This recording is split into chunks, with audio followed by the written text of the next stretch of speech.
백두대간산으로 둘러싸인 거창. 16기도 PD가 굉장히 벼렀던 기수라면 17기도 굉장히 벼렀던 기수구나라는 느낌이 좀 있습니다. 신라와 백제, 옛 국경지역이었던 역사적 장소, 그 남녀가 만난다는 상징을 지금 보여주겠죠. 어쨌든 다른 나라가 접점으로 신라가 통일을 했잖아요. 그러면서 이제 하나가 되는 그런 과정을 이제 보여주고 있죠. 장소를 선정한 것도 상당히 의미 있는 거고, 시인과 선비들. 근데 나는 개인적으로 이 말이 상당히 의미심장한 말이 아닐까라는 생각이 좀 들었어요. 이번 기수를 좀 표현하는 복사꽃 같은 연꽃이 가득 핀 이야기가 펼쳐진다는 게, 물론 이거는 여러 가지로 해석될 수 있겠죠. 여러분들 해석 좀 한번 들려주세요.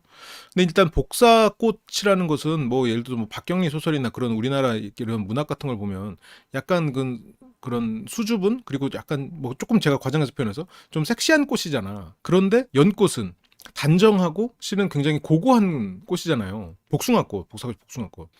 그러면 실은 이 사람들이 굉장히 이성적이고 매력을 발산하지만 알고 보면 되게 속이 단단하고 약간 쑥맥인 면도 있고 저렇게 연꽃 같은 고고하고 단정한 사람들이다 라는 걸 얘기하는 게 아닐까? 그러니까 못쏠기수까지는 아니지만 경험이 많지 않고 본질적으로는 순수한 사람들이다 라는 얘기인가? 라는 생각을 나는 좀 들더라고. 그래서 이제 복사꽃 같은 연꽃이니까, 그러니까 겉으로는 섹시해 보이고 다들 이성적 매력이 출중하지만 속은 굉장히 단정하고 순수한 사람들이다. 몰라요. 그냥 그렇게 해석해봤어. 보다 보면 이런 의미가 이제 또 드러나겠지. 그래서 근데 이번 기술은 좀 그런 면이 있어요. 왜냐면 다들 연애 시간도 너무 짧아. 못쏠 기수에 들어가도 크게 하자가 없는 그런 사람들이 많잖아요. 나름 이 PD가 속이 단단한 사람들을 모았다. 전부 다는 아니겠지만 그런 사람들이 좀 있지 않겠나, 그런 생각이 있어요. 이번에도 영수님의 등장으로 시작을 하죠. 자, 섹시 지성미 영수는 그냥 어떤 활약을 보인다거나 어떤 복선을 깐 건 아니죠. 복선을 깐 건 아닌데 이제 굳이 섹시라는 표현을 썼던 거는 이 뒤에 바로 다음에 나오는 영수님이 뭐 여성분들도 섹시함을 느끼나요? 이런 표현 말을 했던 것들처럼, 그래서 약간 섹시라는 단어를 넣은 거기도 하고, 그리고 자기 관리를 열심히 하니까 사랑 잡으러 온 이 뉘앙스도 영수를 설명하는 게 아니라 처음에 이제 그 아버지가 형사라고 하니까 이런 표현이 나오지 않았을까 싶어요. 그리고 이제 아버지의 영향을 받아서 이제 뭐 좀 바르게 살아왔다 정도로. 영수 씨가 살아오는 삶을 보면 그래도 되게 열심히 산 사람 같아요. 계속 업그레이드를 시켜보려고 애를 썼고. 안녕하세요 소장님. 영수님 같은 건물에서 일하시는 분이라 너무 신기해요. 아 그래요? 하루는 그래? 진짜로? 영수님은 되게 자기한테 엄격한 사람일 것 같긴 해요. 아 3전이야? 아 그렇구나. 아, 그래서 여기서는 기본 학력이 연대 학사, 서울대 석사. 바르게 살아왔네요. 학력 자체도 이게 학사였고 여기 석사로 가는 거는 그래도 자기 삶을 조금 더 업그레이드 시켜보려고 했던 사람이거든요. 그러니까 어른들이 되게 좋아하는 거예요. 학력이 학사, 석사 이렇게 쭉 가는 경우도 많거든요. 근데 물론 뭐 그래서 어른들은 좀 이런 거를 좀 높게 쳐주는 분들이 꽤 있더라고. 3점 반도체 쪽 자기한테 엄격할지 어떻게 하냐고. 그 시간을 몸과 학력에 쓰고 있거든. 지금 이 연대 학사를 했어도 서울대 석사를 갈 때는 이게 같은 학교랑 같은 학교, 나같이 이렇게 같은 학교에서 그냥 쭉 갔던 사람 같은 경우에는 그런 게 뭐 학점이나 이런 게 별로 상관없거든요. 근데 이제 다른 데로 갔다는 거는 내가 하고 싶은 것도 명확했고, 그리고 거기에서 일단 한 단계를 업그레이드 시킨 거니까 인생에서도 계속 열심히 살았고, 몸 관리도 이게 지금 그냥 한두 해 한 몸은 아니잖아. 그냥 꾸준히 해오고 있는 사람이잖아요. 그러다 보니까 굉장히 자기 관리에 철저한 사람. 그러니까 이 정도로 실은 공부 그리고 운동을 꾸준히 해왔고 시간을 그렇게 허투루 쓰는 사람은 아니겠구나라는 생각은 들어요. 여기에는 저게 이제 머리 스타일이나 이런 걸 봐가지고 관리도 계속 해줘야 되고 머리 스타일도. 그런데 그런 사람은 아니구나. 스스로한테 엄격하고 열심히 사는 사람이구나라는 생각이 드는 거죠.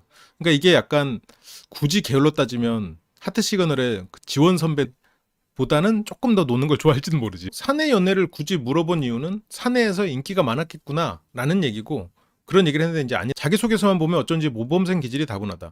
그 자기소개서의 텍스트 자체도 굉장히 성실하게 썼나 봐요. 그렇게 되게 많은 사람들을 보는 PD가 직접 이런 말을 했다는 걸 보면은 이 영수의 멘트가 아니면 글 같은 게 굉장히 담백하고 다른 느낌을 줬다는 얘기겠지. 되게 까다로울 것 같은, 여자한테 앉아주고 굳이 따지면 뭐 맞춰주거나 그런 건 있지만 나한테 엄격한 사람이기 때문에 까다로운 면이 있지. 근데 그거는 영수도 자기가 얘기하잖아요. 자기 관리를 하는 사람이 좋다. 제가 굉장히 많이 듣는 말이, 업무를 보면 엄청나게 놀 것 같고 여자 많을 것 같고 보수적인 게 있다. 자기는 이제 보수적이다. 근데 그럴 것 같아요. 그러니까 막 그렇게 막 많이 놀아먹거나 그러진 않을 것 같아. 아마 이제 좀 아버지의 영향도 있겠지. 엄격한 아버지였고, 그리고 내조를 아무래도 이제 강력계 형사인지 모르겠지만 아무래도 엄한 아버지였겠지. 지킬 건 지키도록 하는 거고 남한테 피해 안 주는 것. 근데 영수 씨가 약간 남한테 피해를 안 주려고 하는 부분은 있겠지만 약간 남 신경을 안 쓰는 포인트도 조금씩 보이긴 했었어요. 마시고 싸운 적 없다. 그렇다면 실은 뭐 술은 좋아할 수도 있다는 얘기겠지. 술은 좋아하고 약간 사람 만나는 거는 좋아하는 걸 수도 있어. 왜냐면 보통 술 마시고 싸운 적은 없는 경우가 많거든.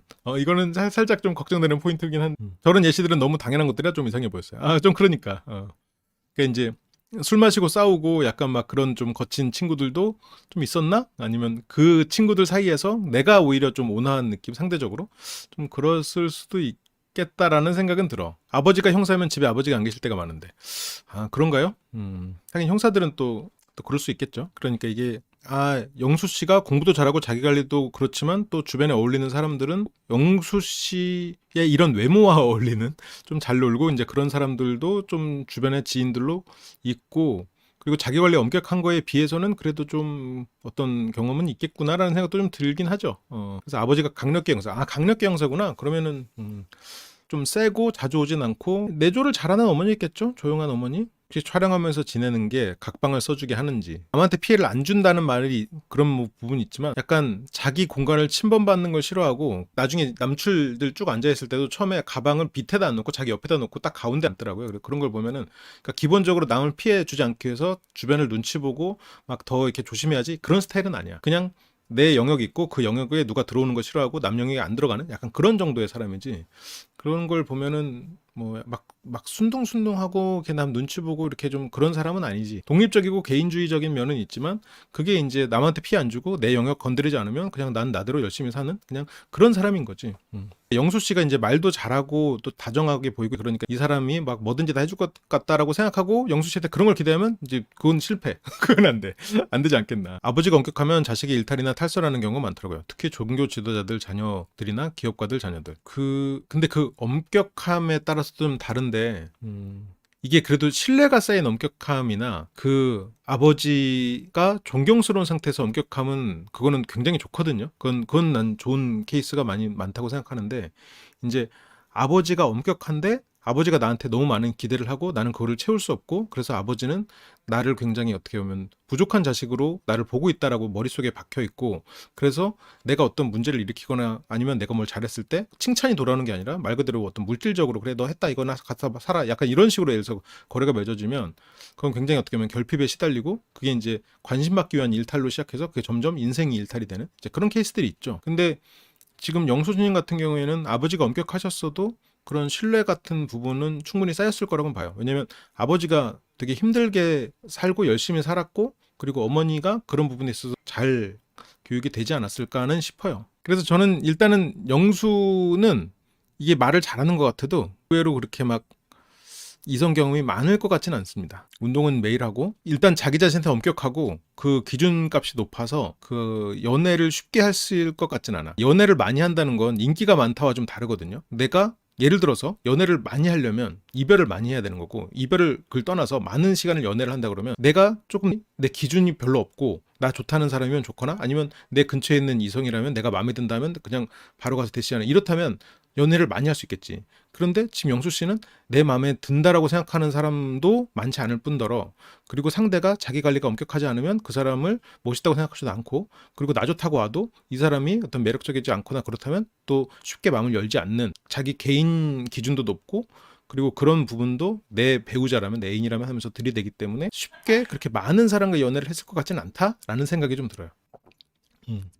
부질없는 연애는 싫다. 영양가 있는 연애만 한다. 그렇지. 그렇게 생각할 수도 있겠다. 근데 뭐든 이렇게 성실하고 자기에게 엄격한 사람들은 나는 개인적으로 굉장히 좋다고 생각해요. 멋있다고 생각해. 루틴이 어긋남을 용납 못하는 절대적 규칙 원칙주의. 그러니까 이게 자기 자신에게 엄격한 그런 여성이어야 될 거예요. 근데 모르죠. 영수의 내면은 오히려 흐트러진 사람에게 그런 루틴을 강요하는 그런 것이 어쩌면 영수의 내면이 원하고 있는 여성일 수도 있어. 근데 이거는 정말 가설이고, 근데 기본적으로 아마 머리는 내가 이렇게 루틴을 가지고 가니 우리의 가족은 그래야 되고 아내도 그것에 대해서 최소한 존중 혹은 그 아내도 같이 해주길 바란다라는 마음이 있겠죠.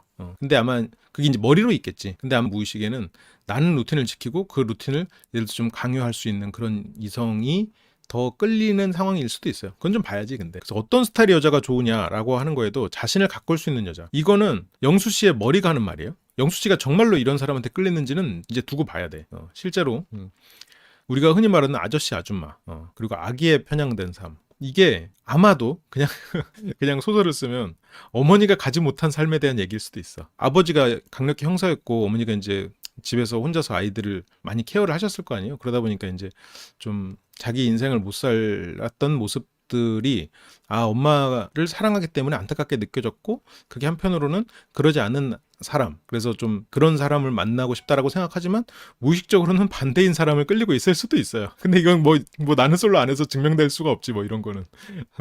근데 어쨌건 자기 관리를 자신이 하니까 머리로는 용납이 안 되는 부분이죠. 그래서 주체적으로 멋있게 살고 싶다. 그래서 어쨌건 영수 씨가 바라는 이성관과 영수 씨 마음에서 실제로 끌리는 이성관이 조금 차이가 날 수도 있지 않겠나 라는 생각을 조금 하면서는 보고 있어요. 스스로한테 엄격하니까 내가 마음이 가도 결국 머리로가 원하는 사람을 선택할 가능성이 높겠지. 그래서 같이 사는 부분도 가꿀 줄 알아서 같이 멋있게 늙고 그렇게 하고 싶다. 이게 참 근데 아이가 생기면 저게 쉽지가 않아. 쉽지가 않고 뭐 어쨌건 희생을 해야지. 어쩌면 내 멋있음을 희생하고 내가 주인공이 아니라는 걸 깨닫는 순간이 오죠. 이제 두 번째, 영호님. 사랑의 용사. 벌써 이 용사라는 단어가 나오면 이게 약간 좀 걱정됩니다. 저번에는 주인공, 히로인 이런 단어에 살짝 그 사람들이 했던 어떤 과격한 행동들을 암시해놨거든요. 그래서 그때 용사라고 사랑해서 뭔가 어떤 돌진을 하고 사랑해서 막 그런 부분은 있지만 굉장히 과감하고 솔직한 사람으로 활약을 할 수도 있겠지. 지금 과감하고 솔직한 사람으로 활약할 것이다. 인생도 사랑도 마음이 따르는 대로, 말도 약간 마음이 따르는 대로, 행동도 마음이 따르는 대로. 근데 그런 만큼 또 순수한 사람일 수도 있겠지. 인사를 하고 오고, 영수님 가방, 이게 6명인데 이게 나중에 가방을 치우려고 생각을 했겠지만, 근데 그렇게 되면 가방을 치울 때 다 한 번씩 움직여야 되잖아요. 근데 그런 생각을 일단 못 했겠지. 그런 면에서는 조금 자기 세계가 좀 강할 수 있겠다. 좀 봐야. 경쟁자 제치고 차지하나 보다고? 그래서 용사? 그럴까? 모르죠. 그냥 불도저의 표현일 수도 있겠지. 근데 생각해보면 불도저 하면 항상 떠오르는 게 십기수 현숙님인데, 현숙님은 또 차지했으니까 용사가 공주를 차지하지. 그런 의미일 수도 있겠죠. 돈키호테도 용사라고 할 수 있을까? 근데 어쨌건 약간 돈키호테 각이라고 하면 약간 그런 느낌의 용사일 수도 있지. 이 옷이 이제 야자수여가지고 차분한 성격이긴 한데, 그 차분한 성격에 그렇지 못한 이 옷. 옆에 상철 씨가 있으면 이 야자수 배경에 이렇게 팬더 옷 입고 있으면 이게 하나의 생태계가 완성될 수 있을 것 같은데, 그 상철 씨가 없는 게 좀 안타깝네요. 지금 노래를 좋아하시나? 떴다 영어. 그래서 노래 자랑에도 나왔지만 이제 그 수상에는 실패를 했고, 지금은 어디서 어떻게 일하고 계신 거예요? 라는 거에 이제 도립병원에서 당직이로 지금 일하고 있습니다. 그래서 인턴 1년 마치고 레지던트 관정 준비 중인. 그리고 의사는 왜 하고 싶었냐? 정신과학 쪽에 흥미가 많아서 그래서 정신과로 좀 가보고 싶어 하는 것 같은데, 정신과 쪽이 요즘엔 점수가 제일 높죠. 그래서 결혼 생각은 있냐? 뭐 있다. 아직 수련을 못 맞춰서 그래서 결혼은 할 수 있다고 생각합니다. 꽂히면 직진하는 편이냐? 그런 것 같다. 의외로 주변 안 살피고 갈 것 같아요. 약간 말하는 것도 좀 웃으면서 차분하게 말하긴 하는데 남 눈치 안 보고 말하더라고. 꽂혀버린 한 여자. 저도 이렇게 단기간에 큰 마음이 생길 줄 몰랐는데 꽤 많이 좋아합니다. 근데 이것도 웃겨. 사랑해요라고 물어보는 것도 웃기고 여기서 네라고 대답하는 것도 웃겨. 인터뷰가 이거 약간 함정 질문이잖아. 여기서 사랑해요라고 물었는데 아니 아직 사랑까지는 좀 이렇게 말하기는 어렵잖아. 왜냐면 이 영상이 남을 텐데 내가 그 사람이랑 나중에 이제 사귀고 있을 수도 있는데, 이미 그 사랑하고 같이 애 낳고 같이 노년을 꿈꾸는 이미 그 이제 머릿속에서 다 그려졌을 거 아니에요. 그런 생각을 하기 때문에 뭐 아니라고 말할 순 없죠. 이미 사랑하는 느낌은 들었겠지만 그래도 또 저렇게까지 물어봐 버리면 뭐 아니라고 말하기는 어렵죠. 약간 함정 질문에 좀 들어간 느낌이긴 한데, 그 정도예요? 지가 물어봐 놓고 지가 사랑해요라고 물어봐 놓고 거기서 아니 그 정도까지는 아닌 것 같긴 한데 그래도 그런 마음 갖고 이렇게 하지만 다시 물어봤을 거 아니야. 그래도 사랑이라고요? 막 이랬는데 그 정도요. 그녀와 평생 가고 싶다. 제작진의 설계에 정확히 걸려들었다. 그리고 영식 씨도 이게 내가 외모에 대해서 잘 몰라서 그럴 수 있는데, 우리가 이제 외모로만 따지면 베스트 3에 드는 정도 아니에요? 되게 여성분들이 좋아할 수 있는 얼굴 아닌가? 이기우. 그래서 훤칠한 아이돌상. 훤칠한 아이돌상 그냥 말 그대로 이제 외모적인 얘기고, 솔로나라 젠틀가이. 이것도 딱히 특색이 없었나? 특색이 없다는 뜻인가? 약간 그런 느낌도 좀 있는데, 여기서도 지금 이렇게 배치를 보면 딱 가운데 앉아있지. 딱 가방 놓고 딱 가운데 앉아있고. 그래서 이제 다들 잘생긴 것 같다. 키가 187이고 굉장히 큰 키. 이성 출연자 입장에서는 뭐 하나 가진 사람들이 나왔다는 느낌이 있어요. 키를 보고 적당한 직업 뭐 이렇다면 선택을 하면 아쉬울 게 없는 거고, 앉아있는 것에도 성격이 좀 드러나죠. 이제 현실적인 나이다 보니까 경제력을 갖추고 있는 분. 그래서 어쨌건 상대 능력을 보는 거지. 가벼운 연애나 이런 거는 쉽게 할 수 있지만 이제 진짜로 좀 좋은 스펙을 가진 그런 사람을 만나고 싶다라는 의도로 나왔다. 분위기를 띄우는 스타일이냐? 근데 일이 일인지라 분위기를 띄우는 것과 관련돼 있고 처음 보는 분도 뵙고 낯가리지 않아야 되고 여기서도 같이 근무하는 분들을 이제 시장이라고 표현을 했단 말이야. 이게 무슨 직업일까? 무슨 직업이지? 그리고 고소득이야, 심지어. 영업은 아니지. 아, 영업일려나? 근데 영업이면 시장에서 일하는 분들이 다 포함해서 100명에서 150명이라고 표현하지 않았을 것 같은데. 아, 시장 경매사. 아니야, 헤어 디자이너는 쪽은 아니야. 코인 시장 아니야. 아니, 코인 시장 아니야. 이벤트 회사? 이벤트 회사는 근데 100에서 150명이지 않을 것 같은데. 쇼호스트? 근데 쇼호스트면 뭔가 지금 본 사람이 있어야 될 거 아니야. 근데 경매사일 수 있겠다.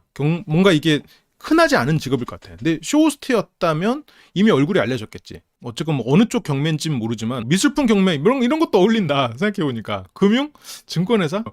그러니까 약간 그런 시장이라는 표현을 쓰는 것, 그리고 대략 100에서 150명 정도 같이 근무 이래버리면 이게 이제 이 직업군의 모든 사람들이 여기 다 몰려있다는 얘기잖아요. 그러니까 150명이라고 했는데 그거밖에 안 돼요라는 걸 한 거잖아. 한 회사에 그 같은 팀이 150명이면 엄청난 숫자잖아요. 근데 지금 시장이라고 표현하면 그냥 이 일을 하는 사람이 우리나라에 150명밖에 안 된다는 얘기에 가까운 얘기지 않을까 싶어요. 주식 트레이너? 아니야. 주식 트레이너 쪽 아닌 것 같은데? 주식 트레이너가 낯선 사람, 그러니까 처음 보는 사람을 만날 일이 뭐 얼마나 있어. 분위기 띄울 일이 뭐 있어. 그거 아니잖아. 옷장사? 아닌데. 옷장사는 150명밖에 안 되러 가진 않을 것 같은데. 미술하기엔 패션이 평범한 것 같아요. 아, 밀리오레? 아니야, 그런 쪽은 아닌 것 같아. 밀리오레면 고소득이라고 딱 직업상 고소득이라고 말하기는 힘들지. 거기서는 왜냐면 고소득이 아니라는 게 아니라 편차가 크니까 그 딱 직업을 듣고 고소득이구나 느끼긴 힘드니까. 주식이면 왜 시장이라고 표현? 그 마켓이니까 어쨌건 그렇게 표현할 수도 있겠지. 근데 주식은 아닐 것 같고. 딜러? 뭐 딜러도 지금 말한 거에 좀 될 수도 있겠지. 경매사나 뭐 딜러 이렇게 흔히 볼 수는 없는 그런 직업일 것 같아요. 건물주? 영업? 아, 영업은 근데 100명에서 150명이라는 표현은 안 했을 것 같아. 약간 허풍기도 있는 듯? 아, 그래? 그래도 약간 뒤에서 이렇게 드립 치거나 이런 거를 보면 약간 자기를 낮추는 드립을 유연하게 치는 걸 보면 막 허풍기가 심한 사람은 아닌 것 같아. 미술품 경매. 그러면 진짜 되게 생소한 직업이긴 하네요. 병아리 감별사 뭐야. 그렇게 많이 있지 않습니다. 이게 이제 그 직업을 가진 사람들이 많지 않다는 얘기, 조금 특이한 직군이라고 하는 걸 보면 그게 어쨌건 뭐 동대문이나 그런 쪽은 아니고 오히려 경매사가 또 가까울 수 있겠다. 병아리 감별사면 재밌겠다. 근데 병아리를 뭘 감별하지? 감별사라는 거 있다는 걸 알거든요. 근데 뭘 감별하시는지 잘 모르겠어. 병아리 감별사 0.1초 만에 감별하는데, 아 그래? 그렇게 축축축 만지려고 가는 거야? 만지면서 감별하는 거야? 항매하는 거야? 암수 감별? 변리사? 아 근데 변리사가 지금 여기 나는 솔로에 나오는 사람만도 벌써 여러 명인데 당장 그 모쏠 광수님, 우리가 굉장히 내적 친밀감이 큰 그분만 해도 벌써 변리사였잖아요. 직업 속에죠. 병아리 감별해요. 특이한 직군이고. 돈 벌어서 그럼 어디다 써요? 어쩔 수 없이 저희 일이 조금 남들보다 고소득이다 보니까 그게 이제 하는 사람이 별로 없고 고소득이고 이제 그런 거죠. 그래서 부동산 투자도 하고 그렇게 하고 있습니다. 건물주도 하나 봐요. 모델인 줄 알았다. 드디어 나왔습니다. 어쩌면 이번 기수 주인공일지도 몰라. 영철보다는 광수 느낌이라고. 사랑의 올인. 가슴이 뜨거운 분석가. 벌써 얼굴이 상당히 우리에게 즐거움을 주잖아요. 뭔가 친구하고 싶은 느낌이 있어. 사랑이 벌써 이제 올인 이런 표현이 들어가면 저돌적인 모습을 좀 보일 수도 있겠죠. 안경이랑 그 눈 그런 느낌이 좀 있죠. 그래서 바로 이제 하고 여기서도 한번 스캔. 항상 이 표정이 나오더라고. 아, 권일용 프로파일러 닮았다고. 왜 이렇게 인물들이 출중하시죠? 나름 이제 칭찬한다고 하는 거지. 채권 추심의 비장함. 채권 추심 분석은 잘하시는데 연애는 못하실 것 같다. 그렇죠. 중이 제 머리 못 깎는다고 내가 잘한다고 연애를 잘하는 거랑 꼭 연결되진 않을 수도 있겠지. 아, 양치승 비슷하고 독특한 캐릭터가 두 분 나오나요 보통? 좀 독특한 캐릭터라고 하는 거는 지금 영철 보고 한 말이야? 독특하다고? 영철 안경 쓱 올리. 이게 안경의 본체인가? 영철은 남자다운 캐릭터. 약간 영수가 스마트한 느낌? 영수가 좀 아닌 경우가 많은데 보통 이제 가장 연장자가 영수 이름을 받지 않나요? 영철은 약간 광기가 있는 경우가 있는 것 같아. 직진 광기? 약간 상철이 자유분방한 사업가 느낌. 상철은 조금 복잡한 캐릭터. 남자다움이 있긴 한데 조금 복잡한 그런 느낌이었던 것 같긴 해. 광수님이 약간 엘리트 모범생. 모범생은 좀 뭐 지적인 이미지. 아, 연장자인데 스마트한 느낌이기도 한 것 같다. 아, 그렇기도 하겠죠. 안경은 왜 자꾸 올리면서 이야기하나요? 저걸 이제 올리면 두뇌 회전이 되는 그런 액션일 수도 있어. 두뇌 돌아라. 이래라 뇌 이런 느낌으로 안경을 올리면서 그런 스위치일 수도 몰라. 그래서 개인적인 감상으로는 영식에 대해서 왜 빼냐. 여기서도 이제 영식 씨도 그렇고 여기서는 전체적으로 사람들이 나쁘지 않아. 지금 보면 드립치는 걸 보면 어쨌건 우리가 이제 뭐 빌런이다 이렇게 생각하기는 좀 어렵고 다들 그냥 온화한 사람들 아직까지는 좀 그렇게 보여. 그나마 이제 영수 씨가 조금 개인주의적인 면이 있고 있고 좀 세다. 그래도 뭐 자기 관리를 하니까 주변에 피해를 주는 사람은 아닌 것 같고, 영호 씨가 살짝 필터를 거치지 않는 말을 할 것 같긴 한데 그래도 뭐 주변에 해를 끼치기 위해서 하는 건 아니니까 그런 건 아닌 것 같고, 영식 씨도 조금 쇼맨십은 있는 것 같지만 그래도 자기를 낮추면서 이렇게 말을 하는 거 보면 그렇게 막 그렇게 심하진 않을 것 같고, 일단 그 정도로는 보이고 있어요. 안경 올리는 거 시간 버는 거 올릴 것 같아. 아, 시간 벌려고?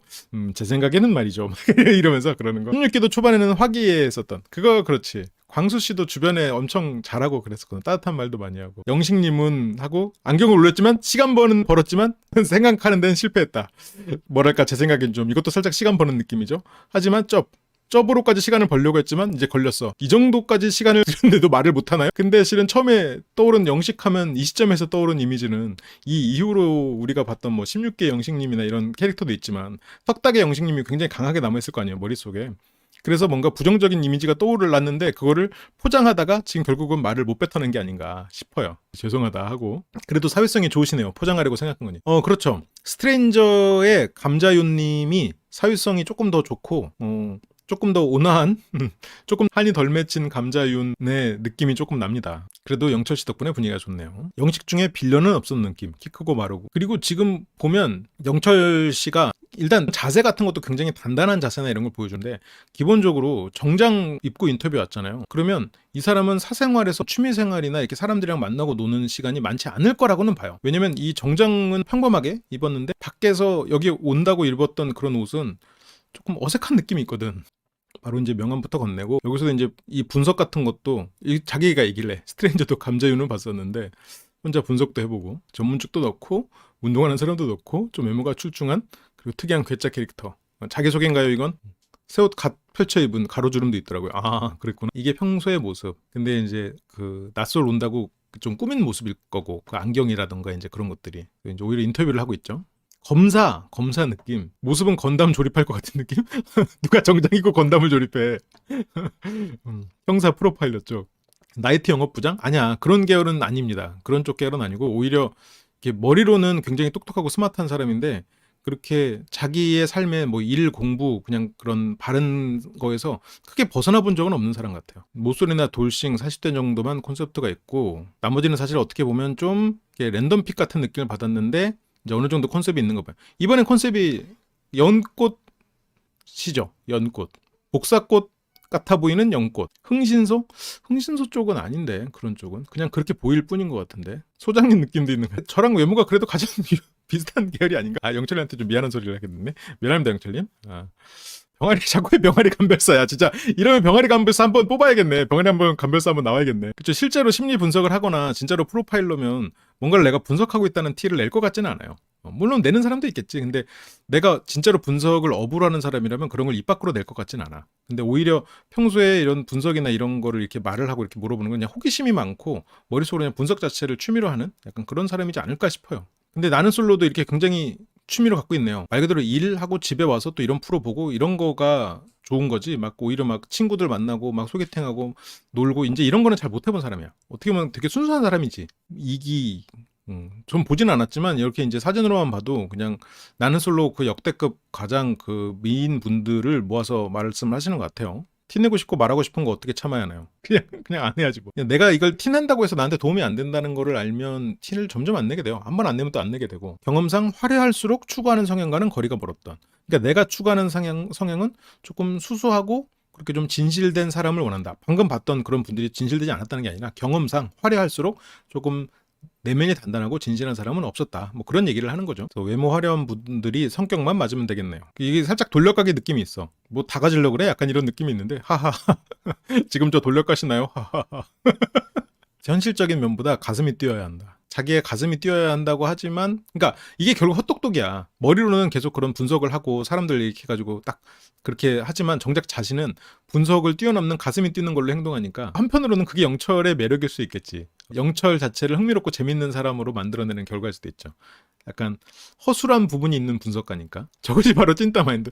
찐따라는 게 이제 표현 자체가 그래서 그렇지 실은 어떻게 보면 순수하고 무해한 사람이잖아. 분석 다 하고 그냥 끌리는 쪽 선택. 가슴으로 사랑하세요. 이게 그 사기 때 나온 대사죠. 이거 짤로 본 것 같아. 본인도 근데 또 알아. 가슴이 뛴다 타령하는 애들이 결혼 꼭 늦게 하고 조총각 노처녀 테크트리 탄다. 그래서 현실적인 그런 면보다는 나를 어쨌든 설레게 하는 사람. 그쵸. 분석은 그냥 재미로 하는 것 같아요.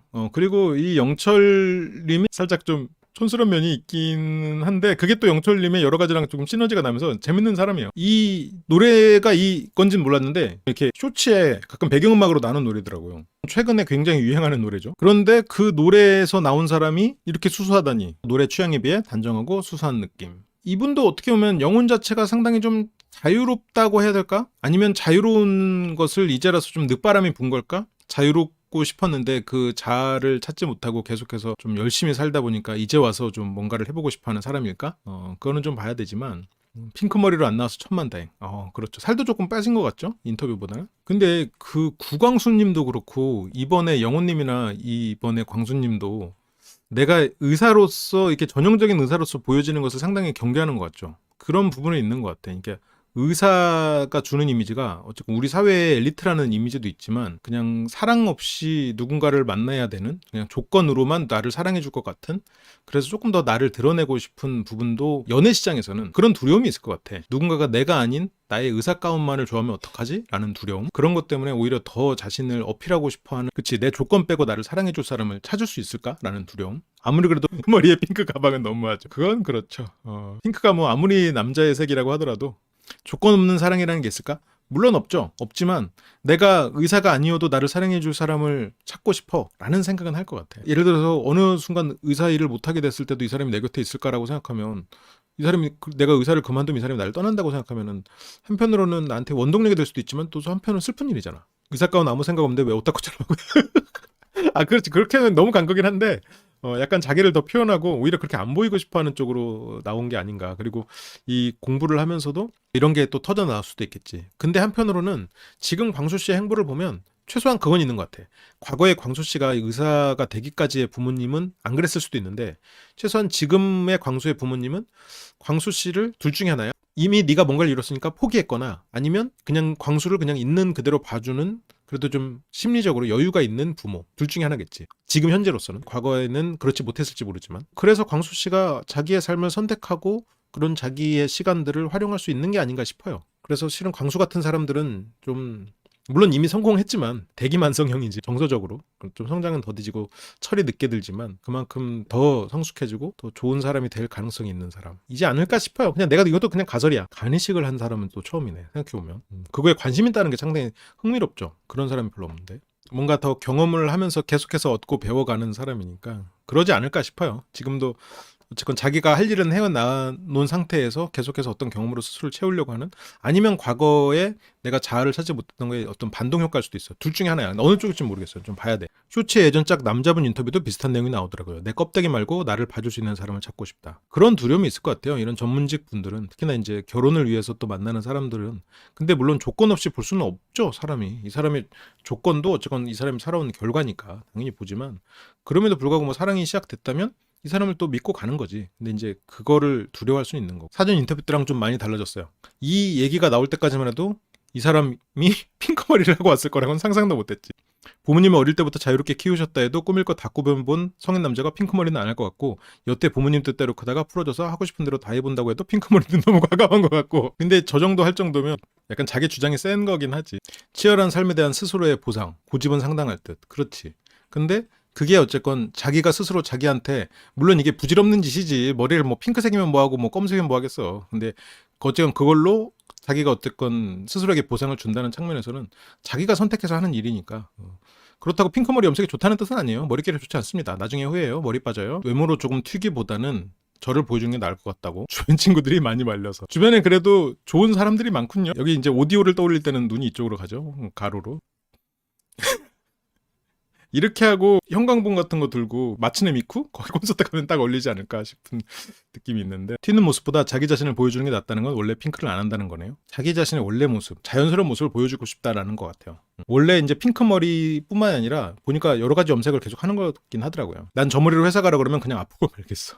자기의 삶을 제대로 구축을 안 해놓은 상태에서 저렇게 하면 좀 문제가 있는데 그래도 뭐 할 만큼 해가지고 성실하게 살아온 사람이 또 저렇게 가능한 선에서 표현한다 그러고 주변에서도 이 사람을 불러주는 자리가 있다고 하면은 뭐 그럴 수 있겠지. 미용사인가? 미용사라면 어떻게 보면 직업상 필요할 수도 있겠지. 평소에도 염색을 많이 하고 다녔는데 감당이 안 되는 색깔들은 평소에 못했었고, 감당이 안 되는 색깔들을 평소에 못했다고?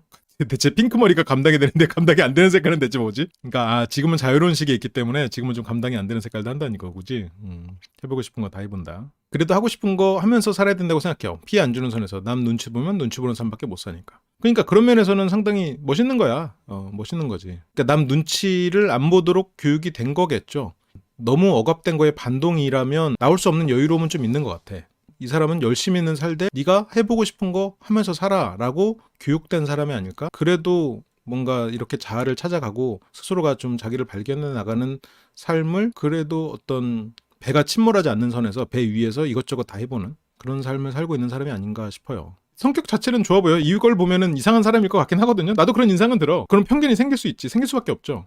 왜냐면 익숙하지 않거든. 익숙하지 않은 존재의 등장은 인간의 마음을 불편하게 만드는 건 사실이죠. 스트레스를 표출할 수 있는 분출구가는 꼭 필요할 때, 직업상으로. 그게 뭐 자기 염색하고 이런 거면 최소한 여성 편력이 있건 하진 않겠죠. 이거는 그거잖아요.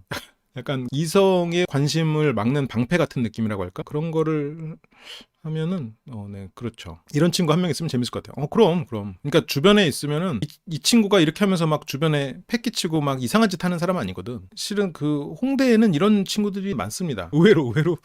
저도 이제 대학에서 이렇게 다닐 때 보면 이렇게 수업하려고 이렇게 앉아 있으면 이렇게 가끔 교양 수업 가면은 신호등이라고 이렇게 신호등 느낌이 좀 있어.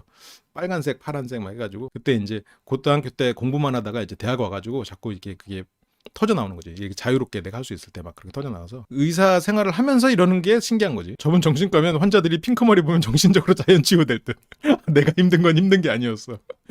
이게 환자를 자연 치유시키는. 소장님이 전에 말씀하신 직업적으로 고된 외과 쪽이니까 다른 쪽으로는 해방감이 표출되는 걸 수도 있어. 그럴 수도 있어요. 근데 그거를 기본으로 깔되, 근데 이거는 좀 과하잖아요. 거기서보다도 더 과하잖아. 이거는 부모가 야 너 미친놈이야 하지 마라고 할 수 있을 정도잖아요. 그런 면에서는 존중받는 자식이지 않겠나라는 생각이 드는 거죠. 애가 나쁜 애는 아니야. 지금은 병원 응급실에서 촉탁의 저는 촉탁이라는 걸 처음 알았거든요. 응급실에서만 이제 근무를 하는 건가 봐요. 이제 외과에 이제 지원자들이 별로 없어서 밤에 응급실을 본다거나 이제 인원 부족해가지고 이것도 일종의 이제 뭐 내가 지원해서 했다기보다는 누군가 자기를 이제 필요로 하는 사람이 있어서 간 거죠. 직업은 외과 의사. 또 이렇게 안경 쓰고 하니까 또 느낌이 확 다르네요. 엄청 힘들게 할 거야. 항상 긴장 상태에 있을 거고.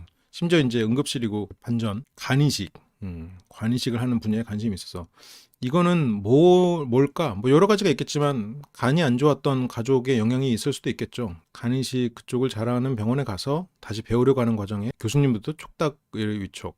그러니까 기본적으로 만약 그냥 진짜 완전 소설인데 예를 들어서 뭐 친한 친척이나 가족 중에 간이 좀 안 좋았던 사람에 대한 기억이 그런 쪽으로 생각이 됐으면 기본적으로 책임감이 있고 좀 바른 생각을 하는 사람이겠죠. 정이 많고. 그리고 여기서 교수들로부터 촉탁이를 위촉을 받았다는 건 이 사람이 상당히 성실하고 인정받았다는 게 아닐까? 그러니까 이 사람 이렇게는 보이지만 실은 자기 맡은 바는 굉장히 성실하게 하고 기본적으로 예측이 가능한 사람. 머리 색깔 빼고 다 예측이 가능한 거지. 머리 색깔은 예측이 안 돼. 그런 사람이 아닐까 싶긴 해요. 부모에 대한 그런 애착도 있지 않을까 싶기도 하고. 촉탁이 건강진단이나 질병치료 따위를 위촉하고 있는 의사. 그렇군요. 6개월만 하자고 구두 계약이 된 상태. MBTI로 막 하기죠. 확실히 좀 피 느낌은 있지. 그래서 9월부터는 여행을 갈 예정. 또 이건 또 계획적이네. 캐나다 로키 산맥, 미국 산티아고 순례길. 그래서 결혼을 안 했으니까 더 자유로운 거냐. 친구들은 결혼해서 바꾸고 그래서 저 혼자 자유로운 거 아닐까요? 친구들은 이제 응원을 하죠. 그리고 또 병원에서도 이런 걸 또 찍고 이런 걸 보면 이런 주변에서 관계도 나쁘지 않나 봐요. 6개월 끝날 때쯤 응급실 6개월만 좀 더 봐주라고. 너 아니 그렇지 그렇게 되겠지. 실은 뭐 저렇게 산티아고 순례길을 생각하고 로켓산맥을 떠올리고 있겠지만 6개월이 끝나면서 야 너 아니면 진짜 할 사람이 없다. 진짜 너 아니면 지금 응급실 누가 해? 지금 저렇게 아픈 사람 어떡할 거야? 교수가 막 그래. 그러면 또 이제 광수 씨 성격에 또 그거를 뿌리치기가 좀 어렵지 않겠나 뭐 생각은 드는데 그치 권위적인 사람도 아니고 좀 친구처럼 잘 지내고 있는 것 같아. 좋은 사람인 것 같아. 이렇게 여기서도 아까 뭐 눈빛이 쎄하다 그랬지만 이거는 그냥 이때뿐이야. 그냥 여기 와가지고 인터뷰 한다 보니까 좀 멋있는 척 하는 것뿐이야. 그리고 엽기적인 그녀에 나오는 엽기적인 그녀를 언급한 것도 상당히 좀 흥미로운 포인트죠. 엽기적인 그녀가 몇 년도 영화지? 2000년. 그러니까 거의 뭐 20년 전이면 지금 광수 씨가 뭐 한 30대라고 해도 한 10살 때쯤 본 영화잖아. 10살 때 본 그 영화에 대한 기억을 여전히 좋게 기억하고 있다는 거죠. 물론 전지현 씨의 이미지가 너무 강하게 바뀌었다고 생각할 수도 있겠지만 그 시절의 기억 자체가 좋게 남아있을 가능성도 있어요. 그게 11영철한테도 제가 그런 언급을 했었잖아요. 과거의 기억 자체가 그 시절의 기억이 좋게 박혀있는 사람이다. 과거 긍정형의 사람이다. 현실 연애 경험이 별로 없어서 어릴 적 로망이 해소되지 않은 것 같아요. 아, 그것도 가능성 있는 얘기죠. 근데 그 어릴 적 로망치고도 약간 내 또래가 가질 만한 어릴 적 로망이야. 아, 40대 초? 아니, 그렇게까지는 아닌 것 같은데. 첫사랑이 엽기적인 그녀 전지현 수도. 아, 첫사랑이 그럴 수도 있겠죠. 예전에 그런 연구가 있었는데 어느 야구팀을 응원하게 되는가에 대한 연구가 있었어요. 근데 대체적으로 그 야구팀의 경기를 내가 11살에 본 그때 이제 처음 그 팬을 응원하기 시작하는 그때 첫인상이 생기는 경우가 많다는 거예요.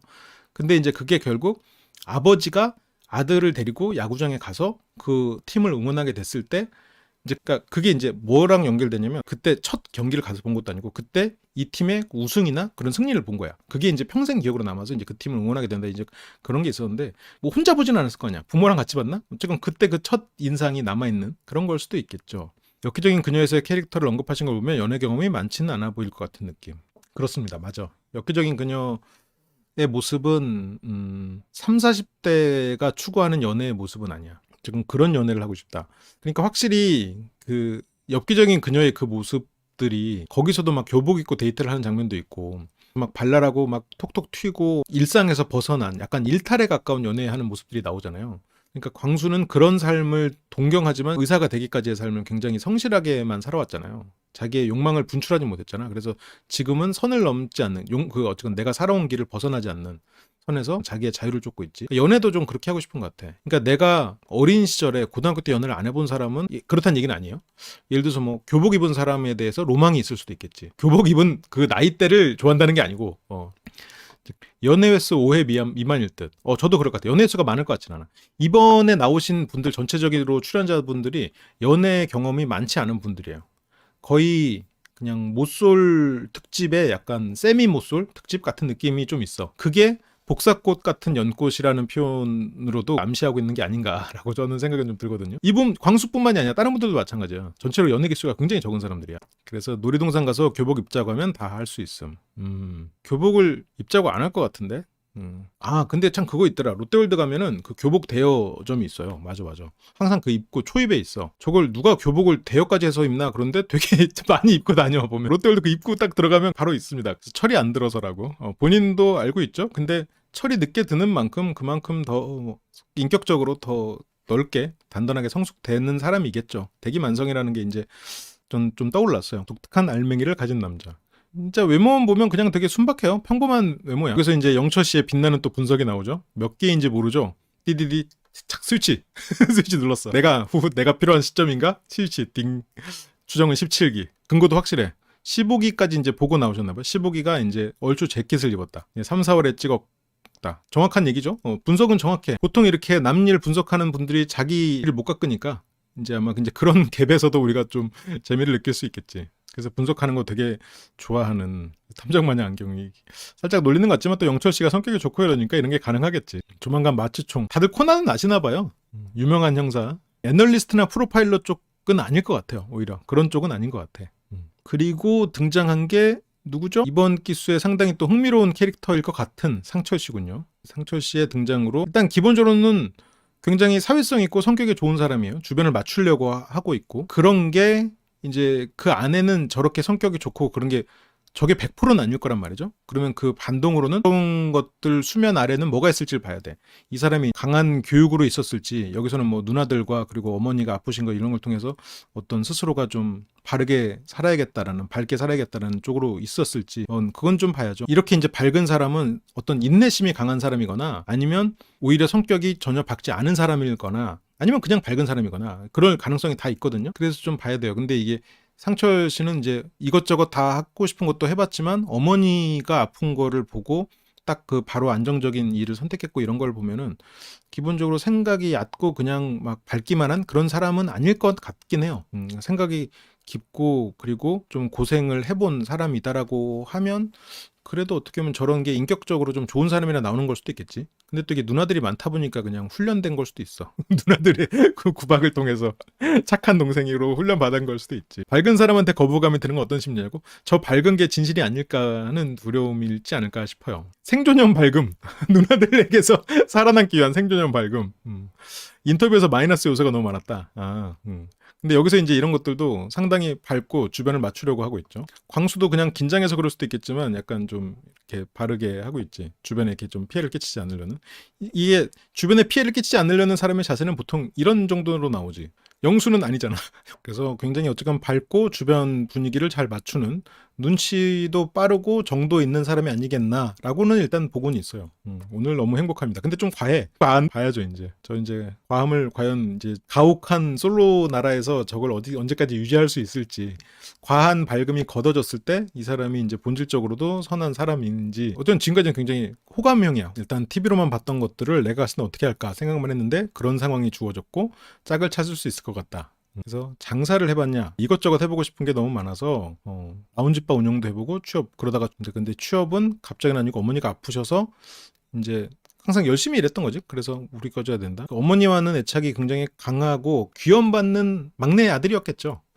누나 셋이면 여자 심리 칼융이지. 여자 심리 칼융이라기보다는 그쵸 그 말도 맞고 여자들이 연인에게 드러내지 않는 남사친에게도 잘 드러내지 않는 부분을 알 것 같긴 해요. 알 수 있는 것 같아. 그 가족이기 때문에 알 수 있는 보이는 여성들의 모습이 있잖아요. 내가 아무리 친한 여자가 있어도 볼 수 없는 보이는 것들이 있거든. 부모님께 해드린 게 없이 내가 하고 싶은 것만 하면서 살고 있는 그런 상황에서 계획적인 삶이 필요하겠다. 그러니까 저는 이렇게 뭔가 삶의 변화를 주는 거 저는 굉장히 큰 용기라고 생각해요. 그게 계기가 부모님의 건강이라던가 뭐요라고 하더라도 그런 거에 영향으로 내가 새로운 삶을 가지는 것들은 무조건 이 사람이 변화를 주는 거니까. TV에 나오는 그 말에 담긴 느낌과 과한 웃음이 뭔가 남에게 보여지는 게 중요한 사람의 느낌을 받았어요.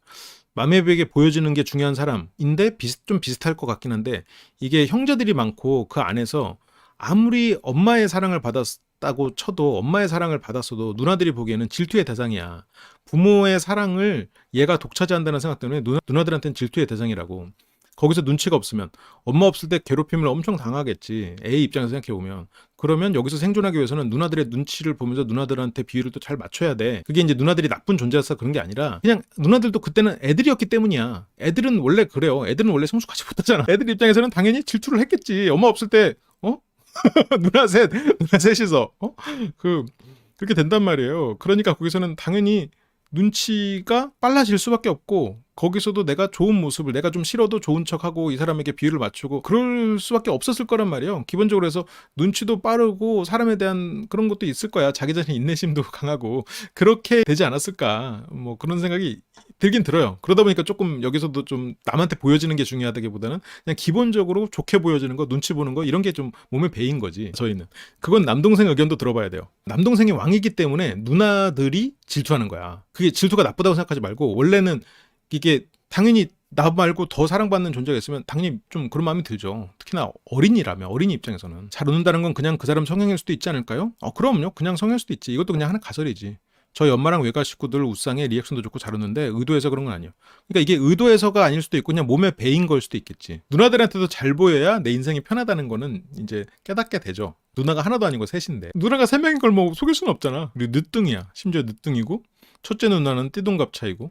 그러면 이제 누나들이 상철 씨가 크는 동안 많이 역할을 해줬겠네. 누나들이 띠동갑 차이면 12살에 상철 씨가 나왔으니까 부모님을 대신해서도 많이 했을 거고. 상철 씨 입장에서는 어른이 많은 집안에서 태어난 질투를 표현하지 않을 수도 있는데 인간의 그냥 기본적인 마음이에요. 그냥 예를 들어서 우리가 귀신이 나타나면 무섭잖아. 그건 그냥 무섭지 않으려고 그냥 이겨낼 수는 있어도 그냥 그런 상황에 처하면 질투하는 마음이 생길 수 있는 거지. 왜냐면 부모의 사랑을 받고자 하는 게 자식의 마음이고 거기서 이제 그런 사랑이 분산된다면 원래 첫째는 둘째를 질투하는 마음이 생기고 그 마음을 이제 교육이나 어떤 성으로 이겨내고 사는 거지. 그냥 기본적으로 그냥 그게 생기는 거예요. 나쁜 거 아니야 이거는. 그냥 원래 그런 거야. 누나가 셋이면 이제 상대는 부담스러워하지 않아요? 그래서 누나들한테 정말 열심히 하는 중.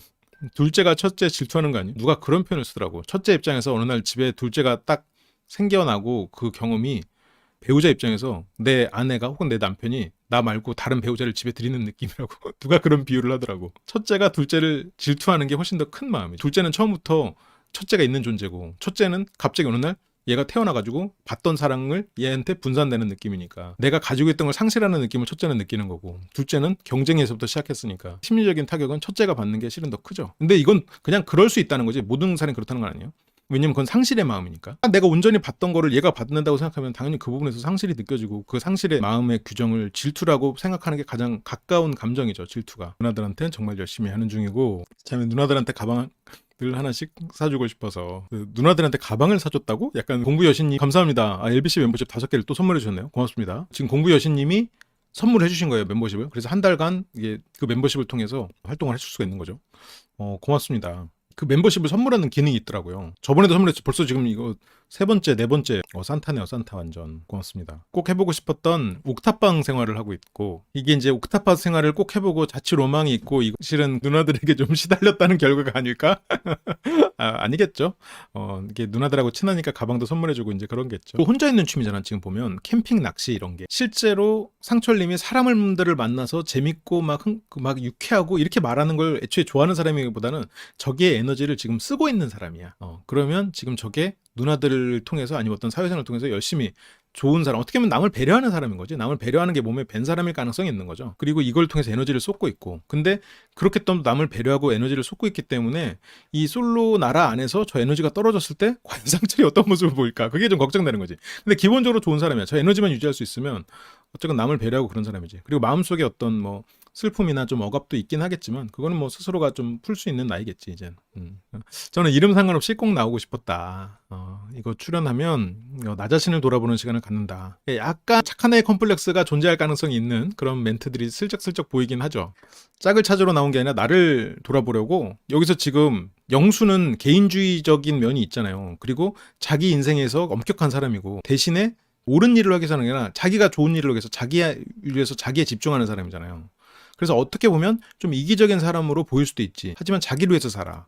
근데 상철은 여기서도 나를 돌아보려고. 어쨌건 여기서 사람들과의 경쟁보다는 좀 옳은 거를 좀 보이고 있죠. 그러니까 좀 착한 아이라는 면. 그래서 이게 누구의 장단점이라고 보긴 어려워요. 그냥 그 사람의 성이야. 그러니까 벌써 여기 대화에서도 좀 두 사람의 그런 차이가 딱 드러나죠. 딱 극명하게. 아차 하고 다시 여기서 저는 짝을 찾으러 나왔습니다. 알겠습니다. 저도 짝을 꼭 찾아야겠네요. 이러면서 어떤 경쟁을 하거나 이 사람들과 부딪히는 걸 별로 싫어하죠.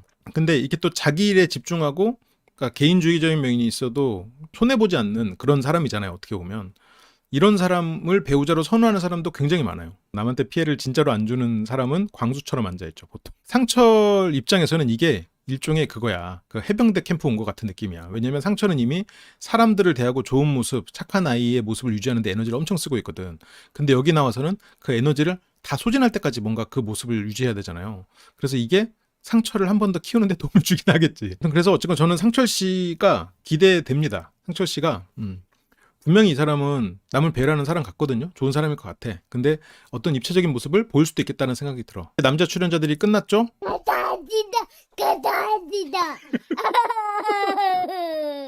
라이브 다시 보기 회원이 되시면 무편집 상태의 영상을 처음부터 끝까지 시청하실 수 있습니다.